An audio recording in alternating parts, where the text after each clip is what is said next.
Hello, hello, and welcome to the Extra Yard. I am Kai Chen Chisholm. Below me is Juan Cardona, and to our right is Yay. the man himself, JMV Fanatics, joining in as the guest here for us. How do you want this to go, man? You want to go by first name? You want to go by JMV? Like I don't remember last time what we did, but Bro, you can go JMV. You can call me Michael. It doesn't matter. My real name is Michael. Facts. We're here That'll- to that'll trash be the the one. Jets. Yeah, exactly. so it's Jets week, as Juan's thing says. Very happy as well. As Mine's just the Hispanic way. It's Hetz week. You Yes pronounce week? J, yeah, like J with a Jota. Juan. with the Jota. Yeah. So, oh man, already. All right. I kind of, honestly, I can see a little. I'm not gonna lie, man. I'm gonna have to take it. I'm gonna have to take a screenshot and put the Photoshop that. The next time I'm on, I'm gonna put a headband just for Alfredo. Oh, for sure. So, with it being Jets week, I immediately tweeted, "All right, Dolphins are 4-7. Let's move on to the next week." And a lot of people immediately said, "I hope you don't get, cold take exposed." How do you guys? And I'll start with you. I'll start with you, JMV. How do you feel about the whole situation with this Jets game? Do you think, as the title suggests, that it could be a trap game, or do you think the Dolphins are just going to run away with this shit? Listen, man, that pass rush, Tua's gonna get hit. But with that being said, 28-3, we're winning this game. 28-3. Oh, No, I will say Tua's gonna get hit. Tua's gonna take some hits. yes. Yeah. Yes. That they have a. I don't think it's an enormous pass rusher, but their pass rushers is they can create pressure without blitzing, and that's a problem for us. But that secondary is awful, regardless. And they got Michael Carter Jr. second, third, fourth, fifth, or whatever the heck he is playing at slot corner, I think, or whoever it is. I just know that we did. I just read this. Sorry, it cut me off in the middle of my. It's. I'm starting to feel like we're gonna lose this game. I mean, do you really? So, do we really think that the Miami Dolphins are going to lose this game? The Jets have lost Marcus May. Their defense, besides their defensive line, it's just not that good. I know we don't have great receivers. Juan hates Joe and Waddle, so that doesn't even matter anyways. They're starting Joe Flacco this week. Like, it just feels like everything is going the Dolphins' way, Juan. Like, does it really seem as if we're going to lose this game? Do you feel as that's going to end up being the scenario? I'm like kind of Or are we good? I'm conflicted. I'm not gonna front because one, we should win this. It should be in the bag. It shouldn't even be close, regardless if Tua is 70, 80, or 90%. But it is a rivalry game. It isn't a division game. And those could go, a plenty of different ways where we just aren't even expecting it. Like, who knows if we go out there and we have a shootout where each team is going to 20 and 30 points. To me, it's not so much the trap game. It's more so I have a lack of faith in the Dolphins to win 4 in a row. Or what is it, 3 in a row now? 3 in a row. Yeah, 3 in a row. Yeah. Plus, I also have that bet with you guys. So I don't think the Dolphins are as bad as their record shows. Honestly, we've had that conversation many times. Behind the scenes. I don't think we're as bad as our record indicates. We've had a lot of things go again, like not go our way. Brian Flores he's made some stupid decisions, to say the least. That's a nice way to say it. I almost said something worse, but yeah, he's made some questionable decisions. He's made some dumbass decisions. Thank you, guys. Yeah, we do not hold nothing back. We were talking about cucks last week or on Tuesday. Okay, we don't hold back on this show. This show goes off the rails. It does not matter. I already told you this, but you spoke about the Dolphins having aside from Brian Flores, we've had some questionable calls not go our way the whole season. This is the big game. Of course, the pass interference that was never called. The Colts game, I just think I don't even want to talk about that one. The Buccaneers, I kind of feel the same. I think we all agree that you should have won the Raiders game no matter what. The Colts game, it is what it is. Jonathan Taylor and just mental mistakes. Those are just games where you just chalk it up. The Buccaneers, that never happened. And then the Jaguars, That's a game you shouldn't lose. You had a sizable lead in that game. Should not have lost that one. The Falcons game, Matt Ryan, we've seen what he's looked like all year against the Dolphins. All of a sudden, he was Tom Brady. And then, of course, Buffalo, which was a little bit closer this time, but still, you start to see a defensive vision now and what we thought this defense was going to look like over the past, I would say, 3 weeks. I think against the Bills, they did a pretty good job. And then Houston, of course, and Baltimore last week was just a clinic. Between Jacksonville, Atlanta, and the Raiders, we flipped 2 out of those games, and right now we're 5-5. We have a favorable schedule coming up, and all 3 of us and the rest of the Dolphins fans, I think we're all happy at that point. Tua missing 3.5 games or whatever he's missed, right? And everything else. Oh, we got a freeze. Well, hold on if you want to finish off that sentence as we lose Mike there. Yeah, I think we did have some close games early on in the year where we feel like we might have should have won. Go ahead. You want to finish your thought, Jamie? What? You want to finish your thought? No, I was saying you flip 2 out of those 3 games. We don't have to flip all 3. We're 5-5. Mm-hmm. We got 7-8 games left. I think it's 7. We have I think the Jets twice, the Giants, the Panthers, Saints, Titans, and Patriots. And the Patriots are at home. I think we can easily be at 5-5 of those 7 games left. We can all be looking at 10, 11 games on the season, realistically. The interesting part too. One stays healthy. Yeah, of course. The interesting part too, like let's just say, you get the call against the Raiders and you find a way to punch it in. I think if you have it at the 1 yard line in overtime, I think they find a way to punch it in. If they get that call, they get that win. Oh, we had momentum. Let's say, you don't lose the game against the Jaguars. Chalk up the game against the Falcons. Let's say you win one of these 2. I know Juan would love to see the Panthers win because he has a hard on for them. You win one of them, you lose one of them. Whichever one doesn't really matter.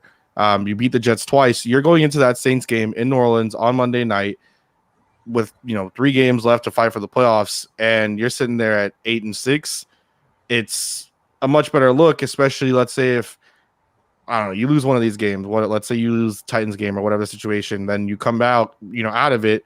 You're 9-7, fighting for the chance of being either 10-7 and duplicating kind of, I guess, that 10-6 season in a way last year, or you end up finishing what we would all think if they run the table would finish. What's funny is before the year, I actually had this exact scenario where both the Patriots and the Dolphins ended up 9-7 heading into Week 18, and I went with the Patriots winning, and we ended up 9-8. I think that's very much the truth. Actually, yeah, it is. I remember that vividly. I remember. Yeah, that's interesting. See, I like the fact that we've maybe lost games that we shouldn't have, just in the hopes that maybe we win some games that we shouldn't. That specifically that Saints in that Titans game, right? Titans game, and it helps out a lot with Derrick Henry being pretty much out for the year. A lot, correct? Yeah, I mean, listen, I am still a top 10 quarterback though, so let's be careful here, guys. And Adrian Peterson moves the needle, as Omar Kelly said so. I am so much more comfortable facing Tennessee than I am facing Carolina at this point. Carolina worries me, and not because of their offense, but their Brian Burns and Hassan Reddick. Brian Burns and if I heard any Cameron Newton talk. No. Their offense not worrying. I mean, Christian McCaffrey worries me, obviously, but if he's healthy, that Panthers defense is the real deal, man. What are they, second in the NFL? They don't even allow to. I have them in fantasy. Yeah, I have them in fantasy. Yeah. Like they're good, bro. Like Brian Burns, Hassan Reddick, Gilmore. Dallas in fantasy. I don't even think they allow 200 passing yards a game. I don't think they get to that. Yeah, I'll check that stat. Yeah, I think they should be in the 180 somewhere around there because quarterbacks play Carolina and they don't do good at all. And that includes Sam Darnold. But look, weren't you praising Sam Darnold earlier in the year? Yeah, I stopped after week 3. No, so my thing is all right, look, so we're 3-7 right now, right? Yeah. The next 4 games realistically are winnable. We should win all 4 games. Realistically, I think we win 3. We talked about this on Tuesday. I said I don't see us winning 4 straight. I said we split. Kai and Mike, I believe, went 4-0. Panthers have allowed 173.7 passing yards per game I was close. I Damn. said 180. Damn. with That 8 interceptions. That defense scares me. Yeah. But they have allowed at least let me do my math, but it looks a little bit like a high completion percentage. Oh no, it's not. Never mind. But yeah, and take into account that Sam Darnold throws picks left and right, and the defense is tired, and they still, what was it, 173 yards per game? That defense scares me. yeah. Like if we want to round up 174 just because it's 173.7, that defense scares me. I'm interested to see how Tua performs in that game, but that game worries me. I think we go 3-1 in the next one. I think with the we Panthers win the Jets. being the loss. The Panthers being the loss. I think we beat the Jets twice. I think we beat the Giants. I think we lose to Carolina, and we got 3 games after that. Hopefully, we go 3-0. At that point, if we go 3-1, we'd be sitting at 6-8, right? Yes.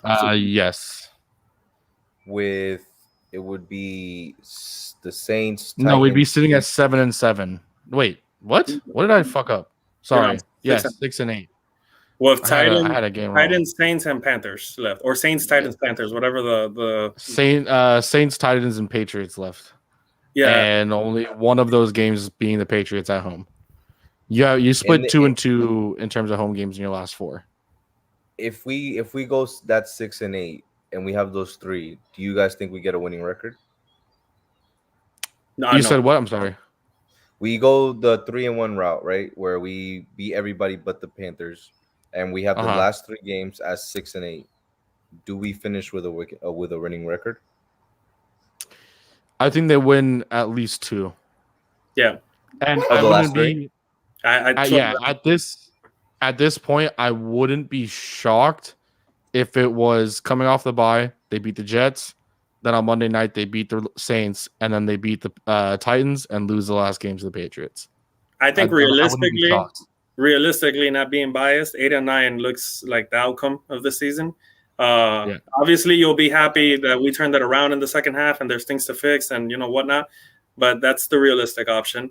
My heart wants to say 9-8 because back-to-back winning seasons for I don't even know when was the last time we had back-to-back winning seasons.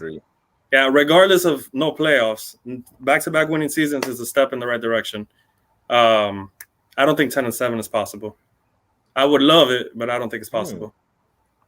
What did you say? 68%? Yeah. Be in the playoffs. 10-7. No, 10-7. I think for sure gets you in there for sure. I think listen, that Ravens win. Let me tell you, that's gonna help out a lot if we get to that scenario. No, if you go 10-7, that means you swept the Patriots, you swept the Jets. You're 4-2 in the division. More than likely against most teams except the Raiders and the Colts, who are in the playoff hunt as well. We'll have the tiebreakers just because of division 4-2. The Raiders and the Colts will have it because they beat us. The main issue here right now is that the playoff race looks as such. Titans are the 1 seed at 8-2. It looks like they're just going to kind of run away with the 1 seed, in my personal opinion, unless something starts to go down south. I think that they have some formula right now that's working, and they hit a lot of AFC South opponents coming up. So I think that could be something where they just end up tearing through some of those AFC South guys. Bills there at 2, Ravens at 3, Chiefs at 4 after their slow start. Steelers, who I think won't end up in the playoffs because I think that their offense is just horrendous. They're 5-3-1.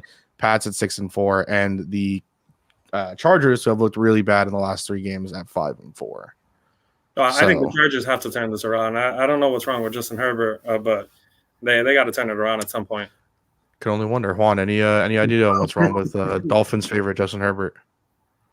Yeah, when you just see top 5 quarterback play from a guy so young, when he goes back to the average, it's like shocking. So it is concerning. But no, I think if we're just I think they're taking away the deep ball from Justin Herbert. He hasn't had that deep ball in his arsenal, and he's not taking advantage of what they're giving him either. No, they're making him make big boy throws all game, and he's used to getting it in and out quick and relying on guys making some people miss. I think right now, overall, the playoffs, I think we would kind of need Baltimore to start losing a little more and be a wild card team. I think them being the AFC North like representative kind of hurts us because we did beat them. If we beat the Titans, you would kind of hope maybe the Colts can squeeze into the no, but I just don't see them going number 1 seed. So it's kind of rough right now. I think the Panthers game is important. I mean, we all hope. I can't take another Jacksonville loss, man. We have to sweep the Jets. The Jets. Yeah, they have to sweep the Jets. That's the thing. Not sweeping the Jets is a fireable offense, in my opinion. Like, I feel like we're saying it so easily that it like almost concerns me that we're saying it so easily because it's like nothing has came easy this year, like at all. I agree. But I mean, we've seen the last couple of games, including Buffalo. The defense has been turning the page. Yes, 100%.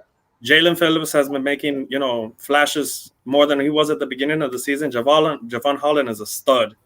Yep. Xavier Howard is still doing Xavier Howard things. Byron Jones is playing well. Justin Coleman has been playing well. Yep. He wasn't at the beginning of the season.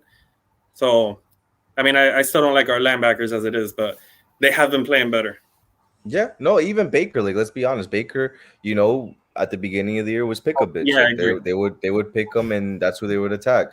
The last couple of games, it feels like they've been trying to like disguise him more, putting him on the edge and having Duke Riley inside. So I do see some type of creativity and some type of like effort from Brian Flores, right? And I'll shout it out to the end of time. Like, I just love that the Ravens game was like the complete opposite of anything Tua has had to deal with Flores, where it's like he's the starter, he gets yanked, he gets told to go sit his ass down, and somebody else has to come in to save the game. And it was just so refreshing for me to see Brian Flores do the opposite and actually have some trust in Tua to say, hey, bro, like, Jacoby just ain't it. Like, today, this week, this year, this month, whatever you want to say. And Tua, we need you to go save us. And in my opinion, he did. I was happy, not just with the entrance. When Tua came in, he threw what I think was a first down. And then it was a few straight. Waddle, actually. To Waddle, yeah. And then there was a few straight incompletions, and we got bounced. I was happy that Flores stuck with him at that point. He had the first two drives told him to sit his ass down. Yeah, and literally he was like missing like Gesicki by like 6 yards outside. Yeah, we can all tell the finger was bothering him. Everybody for sure. And for me, that flea flicker is what got like the entire team juiced, because that flea flicker where it was just like dumping it right back off to Gaskin. It got everybody going, and then after that play, they did the screen to Gaskin, and then after that, it was the deep ball to Waddle, and then it was just kind of just smooth sailing after that. Because that flea flicker, Waddle was gone. Yeah, Waddle was gone, and the flea he had no time. Yeah, it wasn't just Waddle. Wilson was gone too. All of them. There were so many times that game where Albert had a play where like nobody was covering him. Isaiah Ford had a play where nobody was covering him. Like they had some, busted coverages, and I'm glad for once. I feel like we took advantage and actually made them pay. Yeah, the Albert Wilson busted coverage was big, 66 yards. Mm-hmm. Damn, was it 66? Wow, I think it was. Yeah, it was something. I know it was over 60. If you go back and you look at that play, the play right before that was basically the same exact play when they sent Waddle in motion, except Tua was facing the opposite way.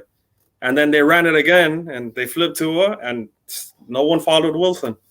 And Tua got rocked on that throw. He did. It really quickly. Been a penalty, actually. Here's the situation. Thank you guys for vamping long enough for me to do this.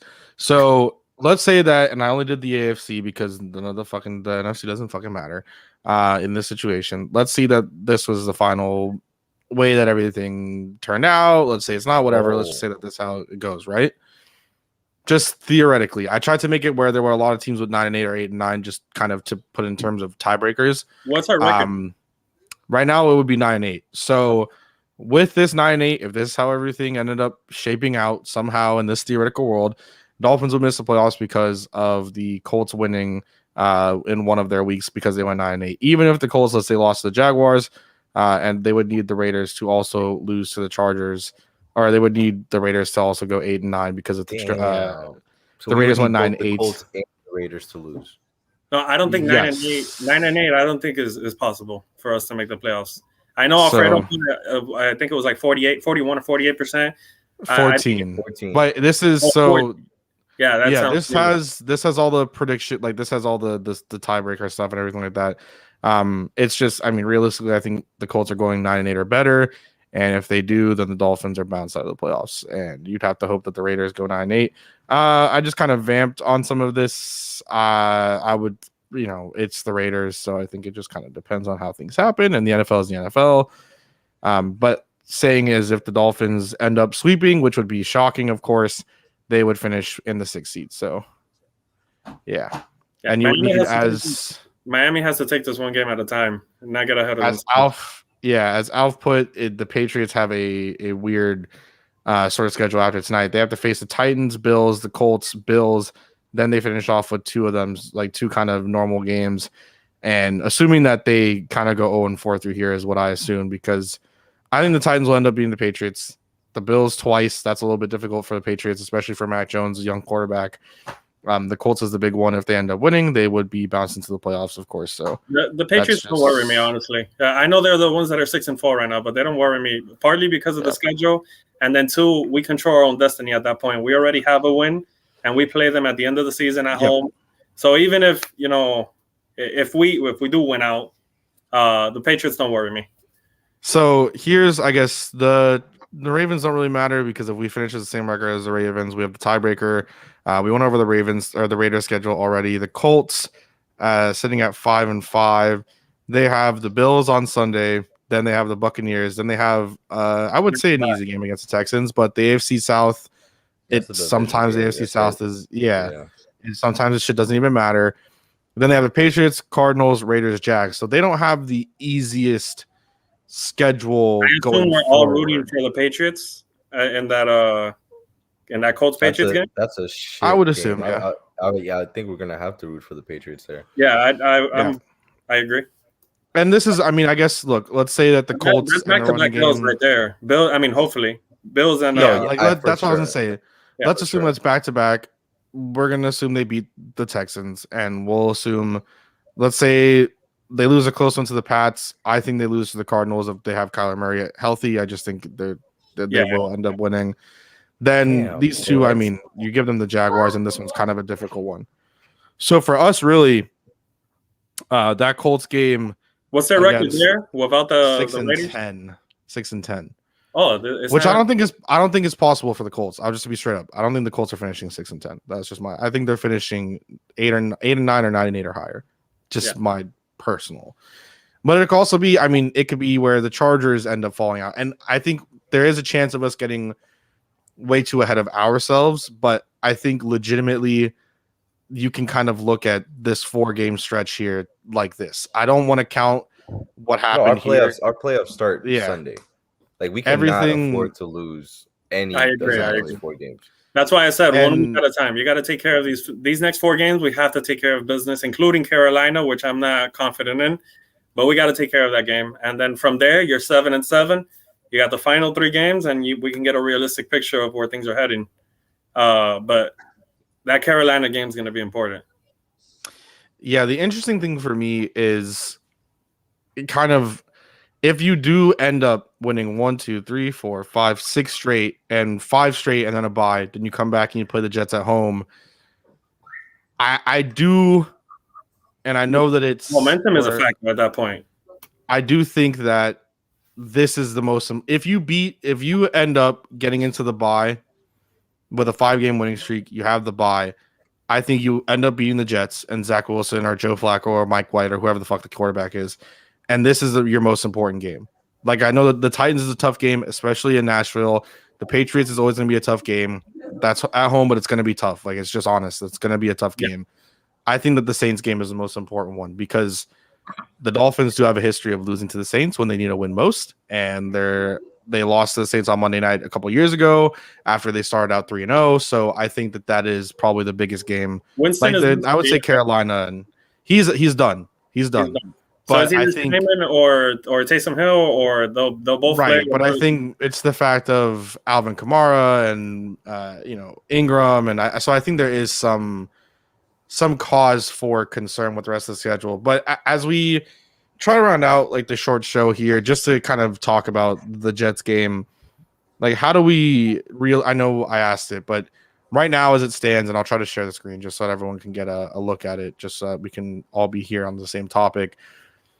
The Jets' entire roster is just riddled with injuries. One of their best players in their defensive back room, and Marcus May, has now hit IR. Looks like he won't be a part of the Jets no longer once it comes into Mekhi Becton. Yeah. So they still have just Quinn Williams alone can do so much. I think getting good too. JF Myers is good too. So how are they got Shaq Lawson for real? Yeah, that was Carl Lawson. Oh, revenge game. No.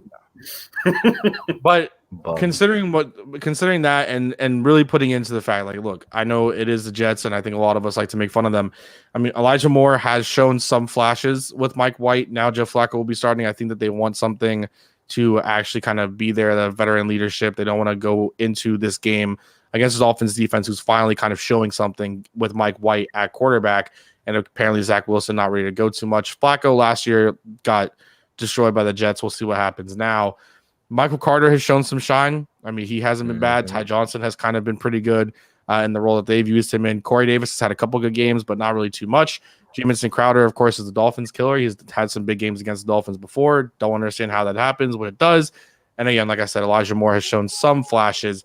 Is there any cause for concern realistically with those weapons? Like if Joe Flacco, for whatever reason, can actually get the ball out and looks like a competent quarterback, is there some level of concern? Is maybe just from the running game, is there a level of concern? And I'll start with you, JMV. Just kind of, what do we think about this Jets offense legitimately? No, I have no cause for concern with the Jets offense. My only cause for concern is, can we keep Tua clean? Because I don't want him to get hit 10 times in this game, and he's been getting hit multiple times throughout every game that he plays. Some hits are hard. That, as we spoke, the Albert Wilson hit, he took a rocket. Right, for a broken coverage play. He got hit hard. We can't afford to let anybody back there, whether it's Tua or Jacoby Brissett, they can't be getting hit like that. That's my only concern in this game. Juan. I would say Joe Flacco minimizes my fear, right?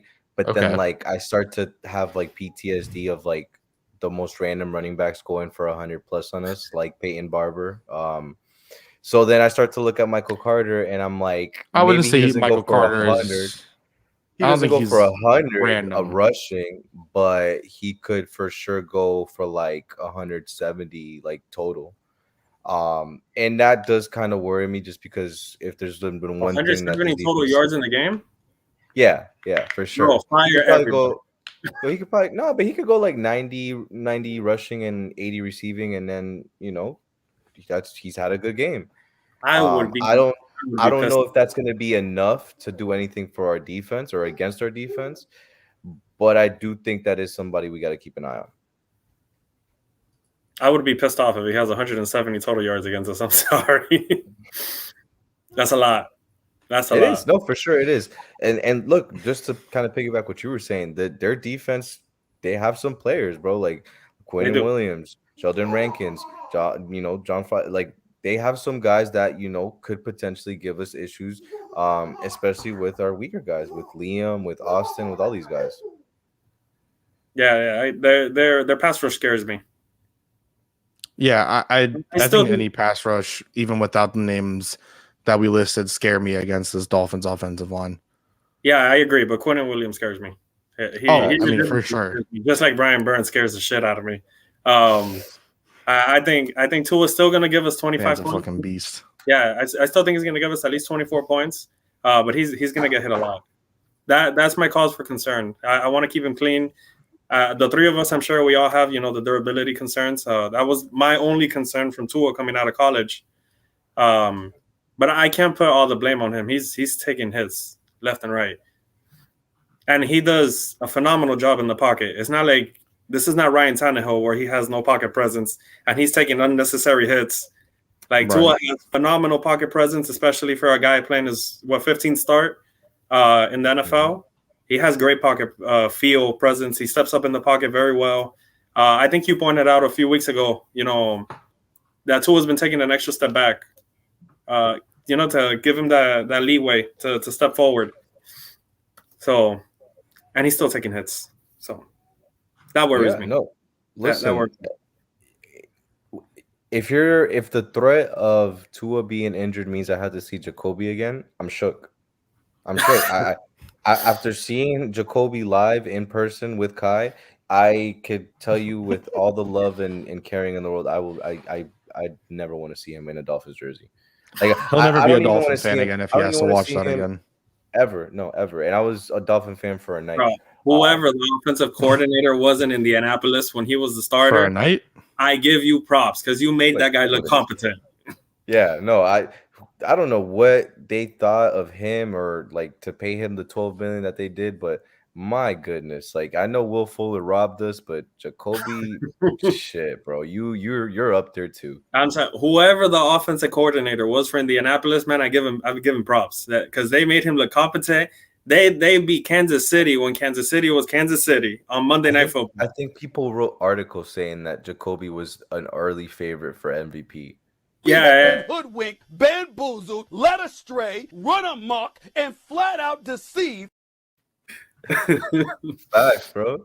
I was wondering when that was coming. But yeah, and they were writing articles that he was the guy after Andrew Luck. Yeah. My God. He was having an MVP-like season. I swear, I can't want make to see this up. They were saying MVP. They were literally calling Jacoby Brissett, the guy who we've seen play football. Can't make a read for his life. Yo, JMV, there was literally a play early on where Waddle did a quick out, and I swear to you, I was screaming from like the 300 section, Jacoby, throw it. By like the fifth time is when he threw it. Like the guy just does not process, bro. Like I feel like he's so paranoid in that backfield. Like Tua was so calm and composed, regardless of the shit show that's coming around him. And bro, Jacoby he looks like he's paranoid back there. He doesn't look up and then check down. His MVP season, granted, he did get a little bit injured.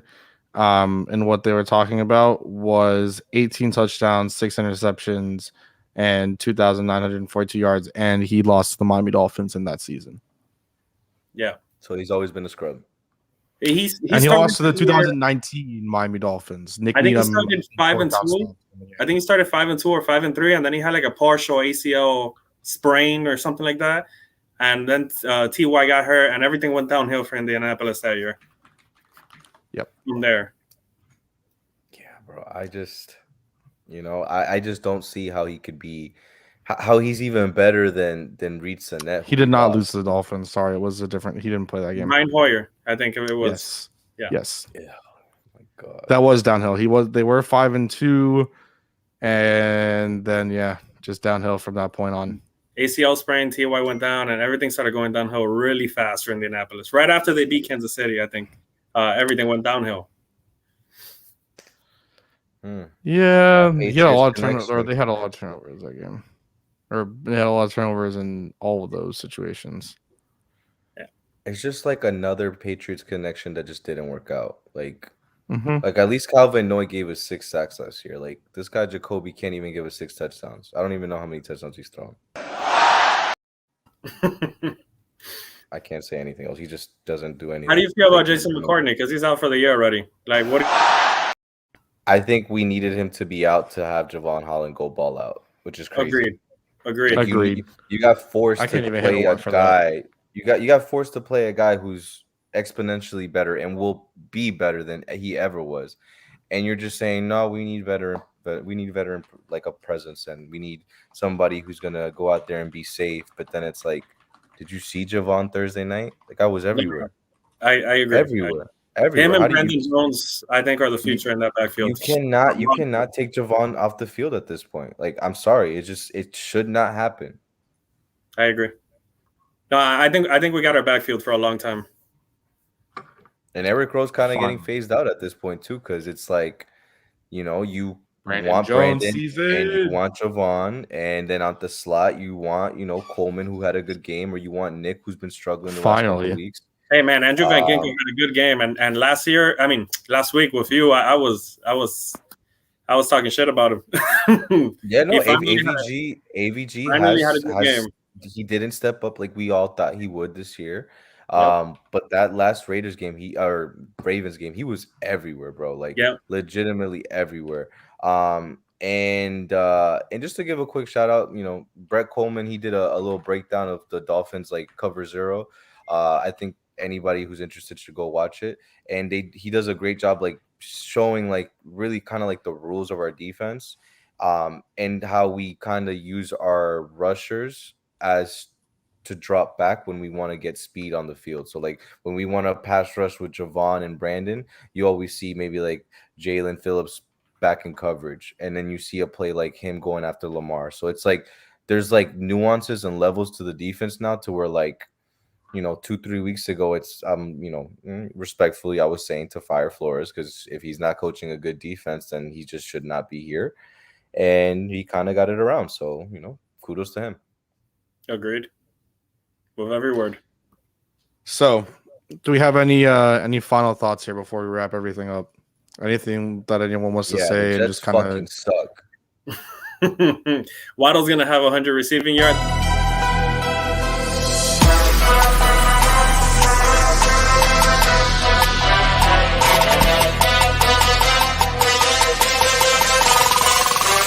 Touchdown, Miami!